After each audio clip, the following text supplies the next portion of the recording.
De la mise en œuvre du projet d'amélioration de la qualité de l'enseignement primaire PEKIP au cœur d'un atelier ouvert à Kinshasa depuis lundi au siège du dit projet. Les experts et une mission du Bureau pays de la Banque mondiale se sont réunis pour une analyse profonde de ce projet en vue d'apporter certaines améliorations significatives. Fin du concours maths féminin à Kinshasa ce lundi 28 avril, la dernière étape. La troisième de la série s'est déroulée au complexe scolaire Cardinal Mosengo à Limete. C'est sur une note très satisfaisante que ce jeu intellectuel ferme les portes de la première édition.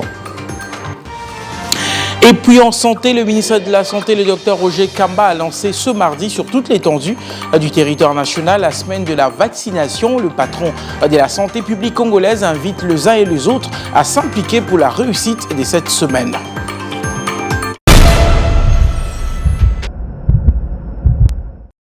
Allez, bonsoir et bienvenue. Il se tient depuis ce lundi 28 avril au siège du projet d'amélioration de la qualité de l'enseignement primaire à la Gombe, les travaux d'évaluation de PTBA, plan de travail annuel budgétisé des directions stratégiques intervenant dans l'exécution des différentes composantes du PEKIP pour la première trimestre de l'année 2025 en cours.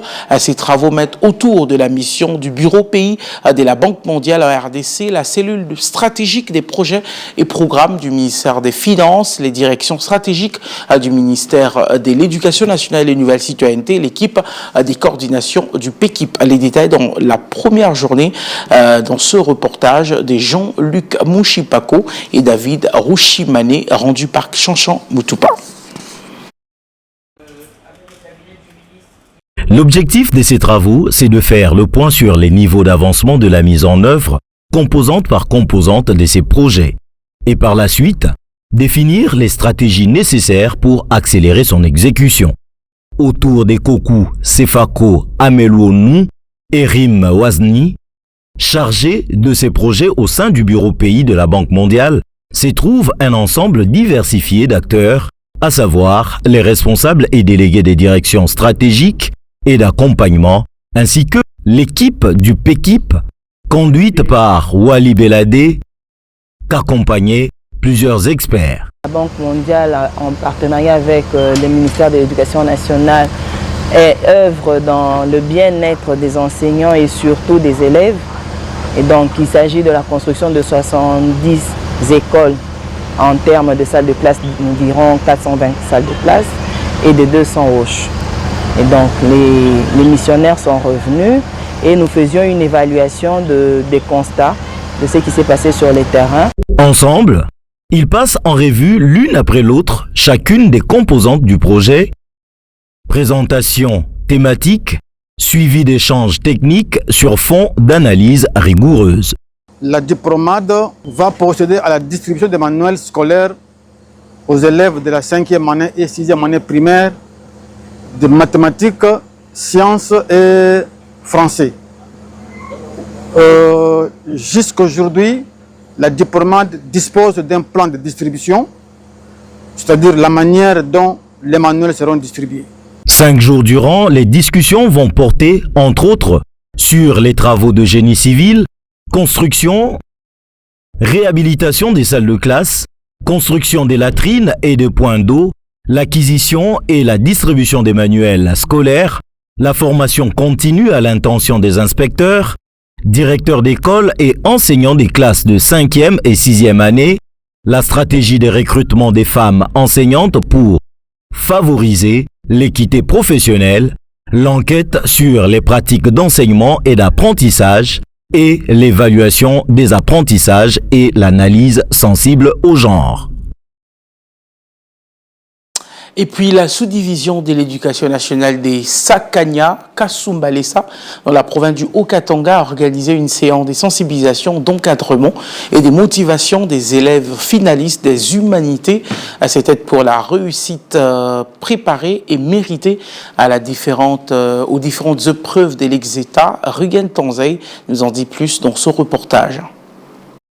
ministère de l'IPST, ministère de l'Enseignement. C'est pratiquement dans la ville frontalière de Kasumbalesa que s'est déroulée cette activité. Organisée en collaboration avec la province éducationnelle du Haut-Katanga 1, cette séance a permis à plusieurs responsables d'intervenir, parmi lesquels les secrétaires provinciales de Imaye au Katanga, Francine Dingu. Il a fustigé les pratiques du genre, tricherie, fraude et corruption pendant et après les épreuves certificatives. Et une dégradation envers dans le chef des élèves, dans le chef des enseignants, dans le chef de tous citoyens. Pour sa part, les représentants de l'inspecteur pool secondaire de Sakania, l'inspecteur Awazi Kayumba a martelé sur les différentes dates des épreuves tout en conscientisant les finalistes de Kasumbalesa pour une réussite respectant les règles pédagogiques. On n'a pas besoin de nom, de votre nom.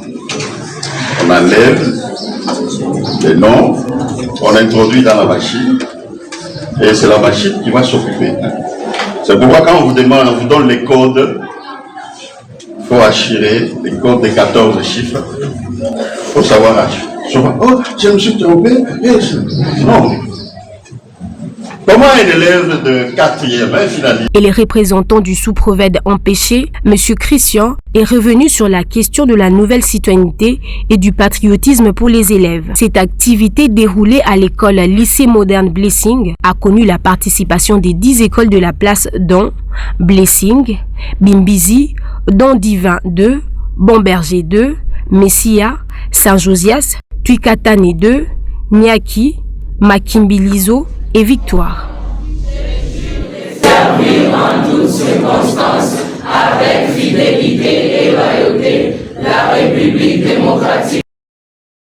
Allez, parlons clôture de l'atelier de formation sur l'élaboration du plan d'action opérationnel intégrant l'approche genre, initié par la direction d'études et de la planification. 7 jours durant ont suffi à ces cadres et agents d'assimiler cette matière. Suivez.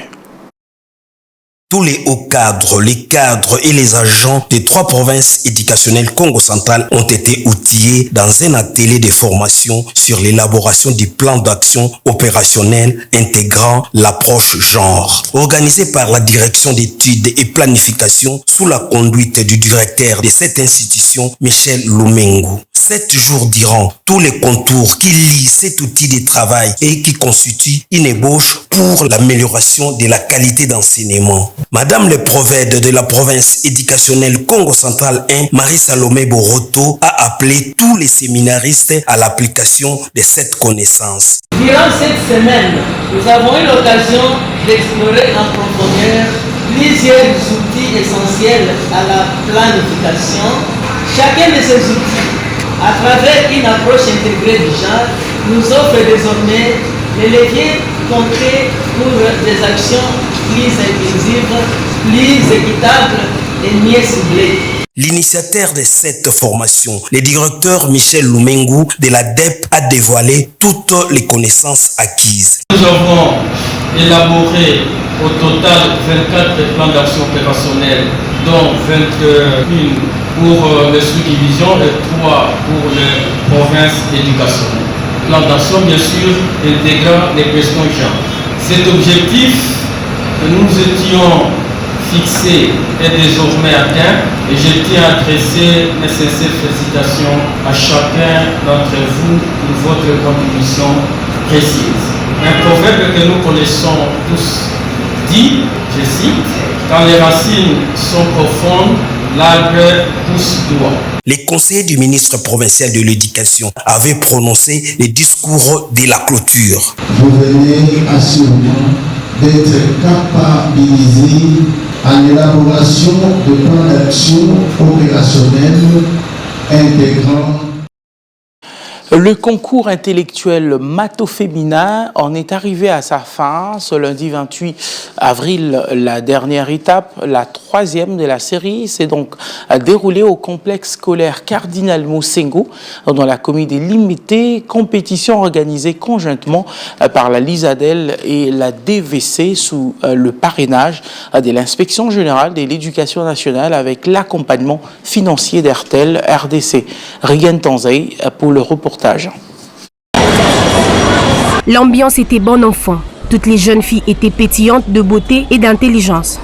Au total, 150 filles de la capitale congolaise ont affronté cette finale pour laquelle 100 lauréats bénéficieront des bourses d'études universitaires ainsi que d'autres prix. L'objectif étant d'éliminer les stéréotypes de la société selon lesquels les sexes sont l'apanage du sexe masculin. Vous avez des potentialités, vous avez des qualités, vous avez des têtes bien faites qui peuvent travailler les mathématiques. N'ayez pas peur, la place de la femme n'est pas à la cuisine et essayez d'enterrer tous les stéréotypes qu'on accorde à la femme.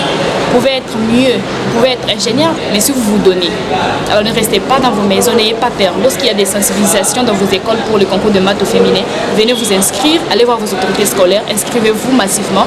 Mais pour cette troisième phase, il y a des choses que j'ai pu voir en classe, oui, mais il y a des formules qui m'ont forcément vraiment échappé et j'ai dû laisser quelques numéros. Maintenant, je vais attendre de voir les résultats finaux, si je suis oui ou non passé pour la récompense. Aujourd'hui, nous sommes exactement à la troisième phase, donc la phase finale enfin. Et nous avons toutes les 150 filles qui se sont présentées avec plein de motivation. Et nous sommes heureux de voir l'engouement que cela a autour des écoles, autour des parents, des élèves qui les accompagnent. Et aussi, nous ne pouvons pas terminer ou clore ces chapitres de concours sans remercier toute la chaîne du secrétariat général à l'éducation nationale, de l'inspection générale ou encore la grande chaîne du ministère de l'éducation nationale et de la citoyenneté qui a permis à ce que tout se passe dans la quiétude possible avec la partie technique. Et aussi le partenaire RTL qui offre des bourses et qui a accompagné tant financièrement que techniquement toutes les phases du concours maths au féminin. On peut le voir par son engagement, la coordonnatrice est satisfaite de cette énième initiative qui prône l'égalité de genre, exactement comme le veut le plus grand champion de la masculinité positive en RDC, le chef de l'État, Félix-Antoine Tshisekedi. Allez, on va à présent parler autre chose, revisitation du cadre organique du ministère de la formation professionnelle. Cette réforme est imminente pour donner du contenu et de la valeur à chaque structure de ce ministère dans le but de se conformer à la vision actuelle de ce portefeuille du gouvernement. Pour y arriver, un atelier est prévu en mai prochain, lequel va réunir les directeurs et les inspecteurs provinciaux ainsi que les cadres de l'administration centrale.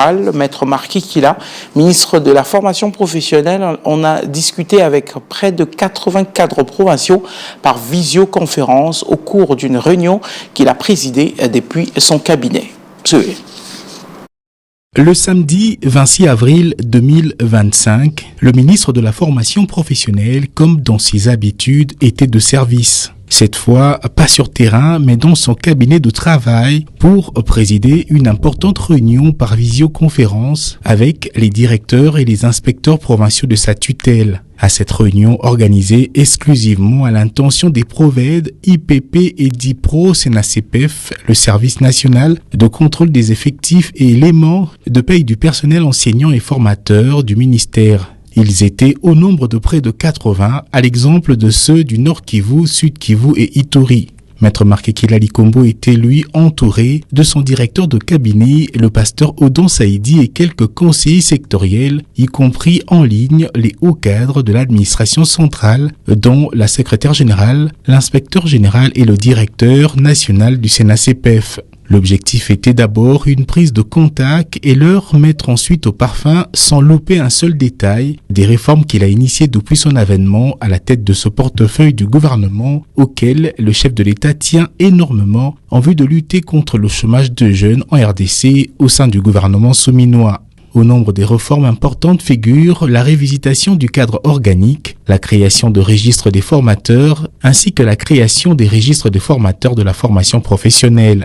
En rapport avec la révisitation du cadre organique qui est très attendue, dans sa politique, Maître Marquekila veut l'implication de tous dans la réflexion devant aboutir à cet objectif pour donner ensemble du contenu et de la valeur à chaque structure du ministère dans le but de se conformer à la vision actuelle du ministère, a indiqué le ministre à ses hôtes.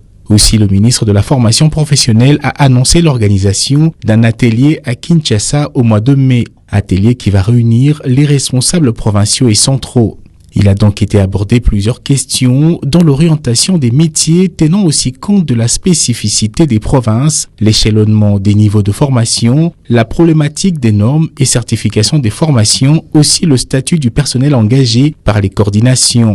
Les participants à cette réunion ont aussi soulevé plusieurs préoccupations qui ont trouvé les réponses attendues, à l'exemple de la question de salaire, primes et infrastructures à leur grande satisfaction. À noter que le ministre de la formation professionnelle et les responsables provinciaux des services de la formation professionnelle ont convenu de la tenue de cette réunion une fois par mois en vue de consolider les orientations tendant à permettre au ministère de réaliser pleinement ses missions. Allez, d'un ministère à un autre, le ministre de la Santé publique, Hygiène et Prévoyance sociale, Dr Roger Kamba, a lancé ce mardi 29 avril la semaine de la vaccination. Pour ce faire, le patron de la santé publique congolaise appelle les différents partenaires à s'impliquer pour la réussite de cette semaine afin de protéger des milliers d'enfants congolais. Les détails de cette adresse dans cet extrait choisi par Chanchan Moutoupa et Renate Masunda. Notre tous. Allez, toujours en santé, risque d'apparition d'une maladie dite anthrax au Nord Kivu. La division provinciale de la santé antenne des Butembo alerte la population au cours d'un point de presse à Butembo ce lundi 28 avril. La DPS précise que les échantillons sont en cours d'examination. Les résultats sont attendus, d'où la maladie n'est pas encore confirmée en DPS antenne des Butembo. Rufin Anastaïli nous en dit plus. Dans ce rendez-vous avec la presse au bureau de la DPS antenne de Butembo, le chargé de communication a fait une mise au point par rapport à ce qui s'est raconté dans les réseaux sociaux et même relayé par certains médias au sujet de l'apparition des cas de l'anthrax en territoire de Lubero au Nord Kivu. À en croire M. Mumbere Luavo, tout part d'une bête morte dans une ferme à Lubero. Ceux qui avaient manipulé et même consommé de la dite viande avaient présenté certains signes et ont été pris en charge par le personnel soignant. Leurs échantillons ont été prélevés et les résultats ne sont pas encore rendus publics pour qu'on confirme réellement qu'il s'agit de l'anthrax. Si on ne parvient pas à dire qu'il s'agit de telle maladie, c'est que tous les éléments ne sont pas encore rassemblés pour qu'on parle réellement de l'anthrax. On a eu à prélever des échantillons auprès de tous ces cas suspects. On attend toujours les résultats. L'anthrax, c'est une maladie infectieuse qui touche principalement les animaux herbivores, dont les bovins, les caprins et les ovins, mais aussi qui peut affecter l'être humain, surtout dans le contexte professionnel. Au cours de ce même rendez-vous, la DPS antenne de Butembo a appelé la population au respect de mesures hygiéniques car la Mpox est toujours active dans la région. On va quitter à présent Nord Kivu pour Maïndombe, le groupe de prière Réserve de l'Éternel que dirige Madame Stéphanie Amba Bienga a donné du sourire le dimanche dernier aux détenus de la prison centrale d'Iombe à Inongo, chef-lieu de la province du Maïndombe, je l'ai dit, en apportant aux locataires de cette maison carcérale à manger et quelques médicaments pour leurs soins de santé ainsi que d'autres produits. Madame Stéphanie Amba Bienga a invité les prisonniers d'avoir la crainte des dieux afin de ne plus tomber dans les tentations du diable ou infractions dans les jours à venir après leur libération. Détail. Les détenus de la prison centrale d'Iombe à Inongo ont trouvé du sourire en ce dimanche de Pâques grâce au groupe de prières Réserve de l'Éternel que dirige Madame Stéphanie Amba Bienga qui les a apporté à quoi manger et quelques fournitures pour leurs soins de santé. Tout a commencé par une exhortation où l'initiatrice de ce groupe de prières, Madame Stéphanie Amba Bienga, a demandé aux détenus d'avoir la crainte de Dieu afin d'être épargnés dans plusieurs tentations. Na boloko okabola pasi na bango soki emonani ya kolia toyetole na bango lelo na ebemela ba parole de Dieu teme na biso ezalaki kobanga nzambe eleki nyonso kobanga nzambe eleki offrande mutu nyonso to abanga nzambe aza na condamnation te ndenge Bible lobi n'y a pas de condamnation à celui qui est en Christ eza mutu nyonso te ka po sambela okende église nde eza na condamnation te soki na église obanga nzambe te okoza condamné na se oza pe condamné na likolo. Joseph Lilenge Isankema, alors gardien pénitentiaire de ce centre de rééducation, a pour sa part invité les locaux locataires de cette maison carcérale de se confier au Seigneur, car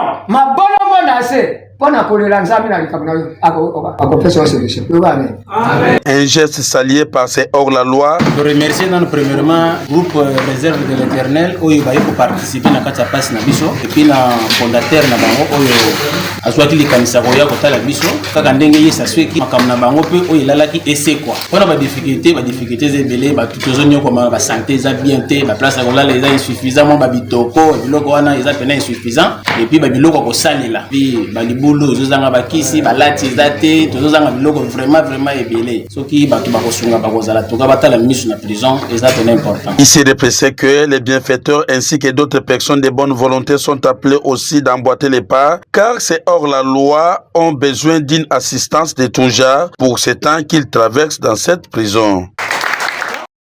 Allez, on va parler de cette information avant de boucler complètement avec notre édition de ce soir. Les funérailles du pape François ont réussi à retenir l'attention sur les habits et assortiments du souverain pontifical à Rome. Mais que faut-il retenir des divers accoutrements de cette autorité catholique au-dedans desquels se retrouvent la mosette, l'anneau du pécheur, la férule crucifière et la tiare pontificale? Sophie Kanjinga nous porte dans l'univers de ces habits de culte.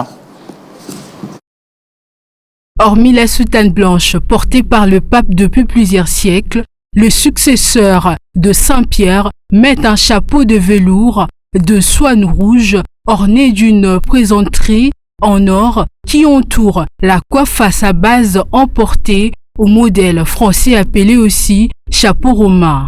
Celui-ci est commun à tous les clergés, de couleur noire, en feutre ou en poil de castor avec un bord rigide, presque rond.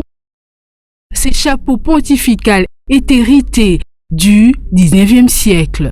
Le numéro 1 de la curie romaine porte le coloro, une petite pièce en laine ou en soie attachée au col blanc qui lui sert à couvrir le cou à l'échanchure de la soutane.